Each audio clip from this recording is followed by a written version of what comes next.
Pas 25 vitësh është kthyer sërish në Gjakov generali pilot Salvatore Raimondo, i cili dikur ishte komandant i aeroportit Amigo në kuadër tek Fort Italian, ku kishte shërbyer në Gjakov në periudhën e vitit 1999-2000. Mes emocionesh, generali kujton ditët e para të qëndrimit të tij në Gjakov, atëherë kur qyteti ishte djegur pothuajse i tëri, me plot njerëz që kërkonin trupat e të afërmëve të tyre që i kishin vrarë.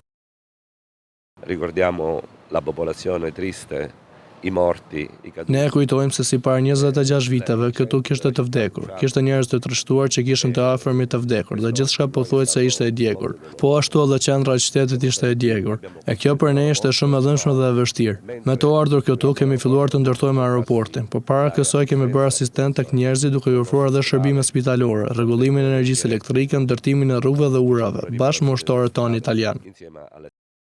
Komandanti Raimondo gjithashtu thot se Kosova dhe Gjakova pas 25 vitësh kanë ndryshuar shumë, sepse populli këtu është shumë punëtor.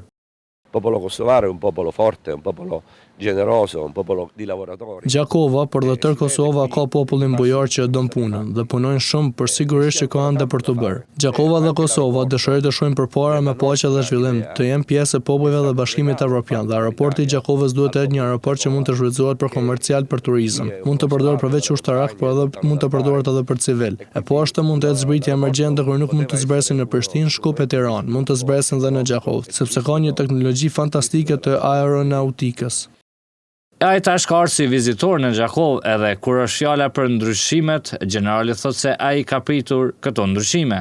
Dopo le guerre di solito nei paesi c'è un grande sviluppo perché la Po pas qërimit vjen paqja, është dëshirë për zhvillim dhe këtu është bërë zhvillimi dhe dëshira që ka qenë e madhe nga fillimi i shtetarëve të komunës së Gjakovës për ndërtimin dhe zhvillimin. Mua më kujtohet kur zbretëm në qershor të vitit 1999 dhe u vendosëm në hotel dhe gjithçka ishte e dëmtuar, pa dritare, pa drita. Ky shesh ishte i shkatruar, nuk ishte as lule, ishte bërë gjithçka zi nga djegja dhe më kujtohet për ditën e grave ne kishim sjellur edhe lule të verdha nga Italia për Gjakovën.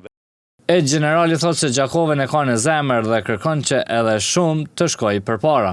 Ushtarët tek Fort Italian shërbyen nga 14 qershori 1999 në Gjakov, ku ndërtuan rrugë, spitale, shkolla. Ata ofruan siguri për qytetarët e gjithashtu ndërtuan edhe aeroportin e Gjakovës, kur përgjatë punës së tyre u sollën në Gjakov edhe personalitetet të ndryshme, siç ishte vizita e kampionit të futbollit Ronaldo.